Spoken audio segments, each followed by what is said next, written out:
Hello दोस्तों, अगर आप रख रही हैं हरियाली तीज का व्रत तो शाम के समय कथा का श्रवण जरूर करें।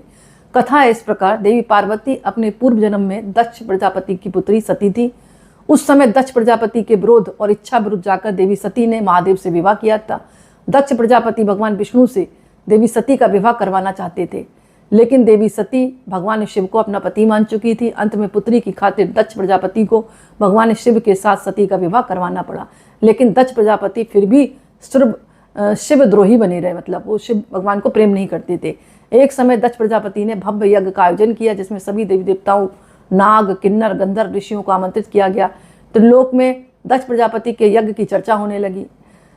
ये बात देवी सती के कानों में आई। वह दुखी हुई कि उनके पिता ने महादेव और उन्हें यज्ञ में शामिल होने के लिए आमंत्रित नहीं किया। इस बात से देवी सती को बहुत दुख हुआ और वह फिर भी बिना बुलाए पिता के यज्ञ में जाने की जिद करने लगी। महादेव ने देवी सती से कहा, हे देवी, बिना बुलाए पिता के घर जाने से भी मान सम्मान की हानि होती है, इसलिए मेरी बात मान जाओ, तुम ना जाओ।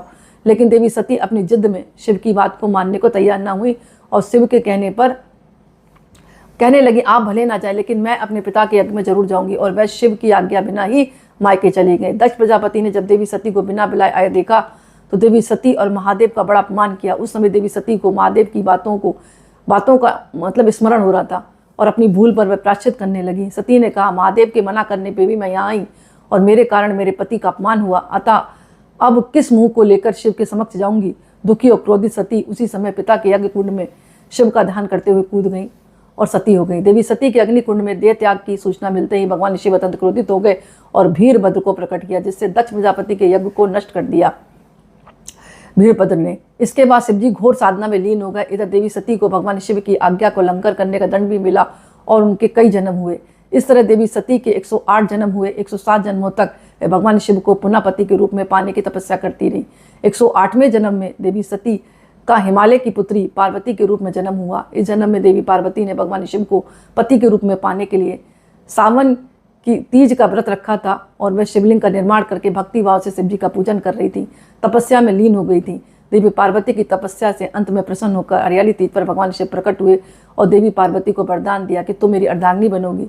इस तरह देवी हरियाली तीज के दिन देवी पार्वती को भगवान शिव के भगवान शिव का आशीर्वाद से और उनकी पूजा की तपस्या से प्रसन्न होकर इनको वरदान मिला था कि भगवान शिव से ही आपका विवाह होगा, क्योंकि भगवान शिव ने उनको अर्धांगिनी के रूप में स्वीकार कर लिया था। तब से कहा जाता है जो स्त्री सुहागिन रहना चाहती है या अखंड सौभाग्य रहना चाहती है, अच्छे वर की कामना करती है, तो उसको हरियाली तीज का व्रत जरूर रखना चाहिए और शाम के समय कथा का श्रवण करके विधिवत हरे रंग की साड़ी, हरे रंग के